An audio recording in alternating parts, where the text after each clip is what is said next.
ప్రియమైన విద్యార్థులారా, ఈ రోజు నుండి వినియోగదారుల వారోత్సవం ప్రారంభం. అంటే డిసెంబర్ 18 నుండి డిసెంబర్ 24 వరకు ఈ 7 రోజుల పండగ వినియోగదారుల వారోత్సవం. వార ప్లస్ ఉత్సవం, వారోత్సవం అంటే ఒక వారం పండగ. అసలు వినియోగదారులు అంటే ఎవరు అనేది మీరు తెలుసుకోవాలి. వినియోగదారులు అంటే మనందరం వినియోగదారులమే. మనకి అవసరమైన వస్తువులు కొనుక్కున్న వాళ్ళందరూ వినియోగదారులే. నువ్వు మార్కెట్కి వెళ్తావు, సబ్బులు కొంటావు, పేస్టులు కొంటావు, పప్పులు కొంటావు, అనేక రకమైన కూరగాయలు కొంటావు. ఇవన్నీ కొంటున్నాం కదా. మనం కొంటున్నాం అంటే ఏం చేస్తాం? వినియోగించుకుంటున్నాం. ఆ వస్తువులు మనం వినియోగించుకుంటున్నాం కాబట్టి మనం వినియోగదారులం. మరి ఈ వస్తువుల్ని కొంతమంది తయారు చేస్తారు, ఉత్పత్తి చేస్తారు. వారిని ఏమంటాం? ఉత్పత్తిదారులు. వస్తువుల్ని, నువ్వు కొంటున్న వస్తువుల్ని, నువ్వు వాడుతున్న వస్తువుల్ని, నువ్వు వినియోగించుకున్న వస్తువుల్ని వాళ్ళు తయారు చేస్తారు. ఒక పరిశ్రమ పెడతారు. ఆ పరిశ్రమ ద్వారా ఆ వస్తువులు తయారు చేస్తూ ఉంటారు. వారిని మనం ఉత్పత్తిదారులు అంటాం. మనం వినియోగించుకుంటాం కాబట్టి మనం ఏమంటాం? వినియోగదారులు అంటాం. మరి ఈ వినియోగదారులకు కూడా కొన్ని హక్కులు ఉంటాయి. ఏమిటది అని ఒక్కసారి ఆలోచిస్తే, ఉదాహరణకు నువ్వు ఏదో ఒక పౌడర్ కొన్నావు, కంపెనీ మనకు అనవసరం, ఒక పౌడర్ కొన్నావు, చాలా బాగుంటుందని వాడు చక్కటి యాడ్ ఇచ్చాడు, ప్రకటన ఇచ్చాడు. నా పౌడర్ రాసుకుని నీ ముఖం తలతల ఆడిపోతుంది, అద్భుతమైన అందముతో మెరిసిపోతూ ఉంటారు అని వచ్చింది. అలా వెళ్తుంటే ఈ ప్రకటన మన జస్వంత్ గారు విన్నాడు. ఆహా, ఈ పౌడర్ రాసుకుంటే ఇంకా నా ముఖం తలతల మెచ్చిపోతుందా అని అనుకొని వాడు పౌడర్ కొన్నాడు. చక్కగా పౌడర్ తీసుకొని రాశాడు. రాసిన మరుక్షణం వాడు ముఖం నిండా పొక్కులు వచ్చేసింది, ఎలర్జీ వచ్చేసింది. మరి దానివల్ల నష్టపోయాడే లేదు వాడు. మరి మనం ఫిర్యాదు చెయ్యాలా లేదా? వెంటనే నువ్వు షాప్కి వెళ్ళిన తర్వాత, ఏమంటే ఏంటంటే బాబు మీరు అందరూ రెట్టింపు అయిపోతున్నారు, అదన్నారు ఇదన్నారు, నేను రాసేటువంటి నా ముఖం అంతా మొత్తం పాడైపోయింది, చూడండి ఎలా అయిపోయింది, ఎలర్జీ వచ్చేసింది, దీనికి ఏమంటే నేనేం చేస్తానయ్యా, వాడు ఎవడో ఇచ్చాడు, నేను అమ్మాను, నాకు సంబంధం లేదు అంటాడు. మరి ఎవడో కంప్లైంట్ ఇవ్వాలి? మనం కంపెనీ వాడు మన దగ్గర ఉంటాడా? వాడు ఫోన్ నెంబర్ మన దగ్గర ఉంటుందా? ఎలా? మరి ఇలా చాలా మంది వినియోగదారులు నష్టపోతున్నారు. అంటే కల్తీ అనేది వచ్చేస్తుంది మార్కెట్లోకి. ఈ కల్తీని అరికట్టడానికి ప్రభుత్వం అధికారులు ఉంటారు, కానీ సమయానికి వారు స్పందించలేకపోవచ్చు, వారు వాటిని గుర్తించలేకపోవచ్చు. మరి మనమే ఆ ప్రభుత్వ అధికారులకి ఫిర్యాదు చేయాలి. దీనికోసం ప్రభుత్వం వినియోగదారుల సంఘాన్ని ఒకదాన్ని ఏర్పాటు చేసింది. కన్జ్యూమర్ ఫోరం అనే దాన్ని ఏర్పాటు చేసింది. మన ప్రతి టౌన్లో కూడా ఉంటుంది. ఎవరినైనా అడిగిన దానికి ఒక టోల్ ఫ్రీ నెంబర్ అయితే ఉంటుంది. ఎవరిని అడిగినా చెబుతారు మనకి. కన్జ్యూమర్ ఫోరం ఎక్కడంటే చెప్తారు.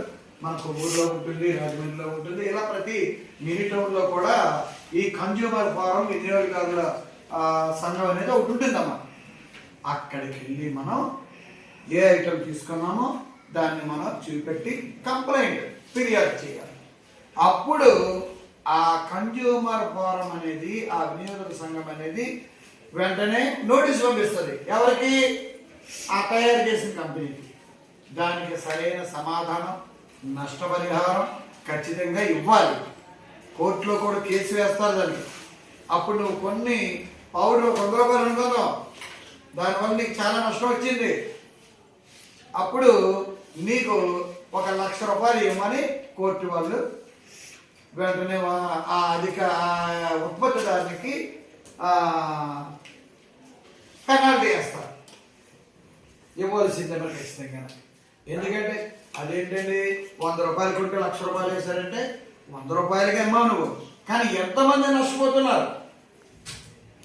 అదే కాకుండా ఇప్పుడు వాడు ముఖమంతా కూడా ఎలర్జీ వచ్చేసింది, హాస్పిటల్కి వెళ్ళాడు, చాలా డబ్బులు ఖర్చు పెట్టుకున్నాడు. అందువల్ల ఎట్టి వయసులో కూడా నీకు అది పెనాల్టీ, ఇది ఒక శిక్ష అని చెప్పి వేస్తారు. అందువల్ల ఏం చేస్తారు, కంపెనీ వాళ్ళు చాలా జాగ్రత్తగా వస్తువులు తయారు చేస్తారు. అందుకే దాన్ని మీరు చూడండి, తయారైన డేట్ ఉంటుంది, ఎప్పటికి పూర్తవుతుంది డేట్ ఉంటుంది, ఎక్స్పైరీ డేట్ అంటాం, మ్యానుఫ్యాక్చర్ డేట్ అంటాం. తయారైన డేట్ని మ్యానుఫ్యాక్చర్ డేట్ అంటాం. 2025 ఏదో డిసెంబర్ 2025 ఉంటుంది. దానికి 2 సంవత్సరాలు 3 సంవత్సరాలు ఉంటుంది. యాజ్ బిఫోర్ 2 years లేకపోతే 24 months 36 months అని ఉంటుంది. చూసుకోవాలి మనం, చూసుకోకుండా కొనుక్కోకూడదు, అది కూడా మన తప్పే. అయితే అందరు చదువుకున్న వాళ్ళు ఉన్నారు కదా, చూడలేదు. అందువల్ల ఈ వినియోగదారుల సంఘం అనేది ప్రజలకు సహాయంగా ఉంటుంది. తద్వారా మనకి ప్రభుత్వం తరపు నుంచి వారు మంచి సాయాన్ని, మంచి ఆలోచనను, మంచి సహకారాన్ని అందిస్తున్నారు. అందుకు ప్రతి సంవత్సరం కూడా డిసెంబర్ 18 నుండి 24 మధ్య ఈ యొక్క వారోత్సవాలన్నీ చేస్తూ ఉంటారు. వాటిని మనం అవగాహన చేసుకోవాలి. ఇలా ఉపాధ్యాయుని నేను మీకు అవగాహన కలిగిస్తున్నాను. మీరేం చేయాలి, మీరు ఇంటికి వెళ్తారు. ఏమో శ్రవంతి ఇంటికి వెళ్తావు, ఇదే సమయంలో మీ నాన్నగారు ఏదో ఒక ప్రోడక్ట్ తీసుకొని వచ్చారు, ఏ బూస్టర్ తెచ్చారు.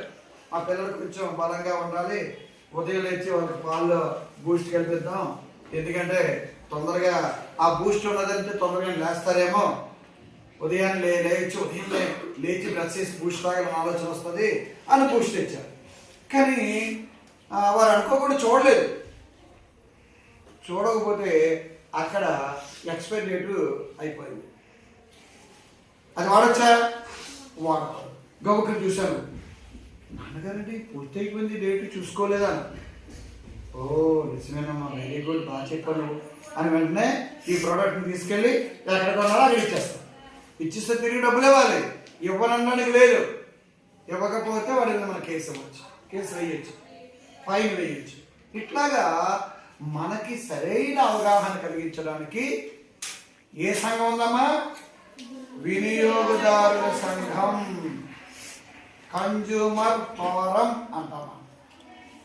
ఈ విధంగా నేను ఎలా అయితే చెబుతున్నానో మీరు కూడా మీ ఇంటి దగ్గర అమ్మా నాన్నకి, మిగతా వాళ్ళ పెద్దవాళ్ళకి అందరికీ తెలియపరచాలి. ప్రతిరోజు మీరు వస్తువు చూసుకోవాలి, ఏ వస్తువు కొంటున్నారో, ఏ వస్తువు ఏం చేస్తున్నారు అనేది కొనుక్కొని ఖచ్చితంగా దాని మీద డేట్ ఉందా లేదో కూడా చూసుకోవాలి. మీరు పాల ప్యాకెట్ కొన్నా చూసుకోవాలి, పెరుగు ప్యాకెట్ కొన్నా చూసుకోవాలి, టూత్ బ్రష్ కొన్నా చూసుకోవాలి, టూత్ పేస్ట్ కొన్నా చూసుకోవాలి. ప్రతి దాని మీద ఆ మ్యానుఫ్యాక్చర్ డేట్ ఉందా లేదా అనేది పరిశీలించవలసిన బాధ్యత ఒక పౌరుడిగా నీకు ఉంది. ఖచ్చితంగా చెయ్యాలి. క్షణం మనం చూసుకొని పరిశీలన చేసుకొని దీని మీద అవగాహన కలిగించుకోవడమే విద్యార్థులుగా మీ బాధ్యత. నేను చెప్తున్నప్పుడు మీకు అర్థమైంది కదా. ఇకపై మీ అందరూ కూడా ఈ యొక్క వినియోగ వస్తువుల మీద అవగాహన కలిగి ఉంటారా? అన్నీ తెలుసుకుంటారా? మీరు తెలుసుకొని ఒక బాధ్యత గల పౌరులుగా మెలగాలని నేను కోరుకుంటున్నాను. ఓకే.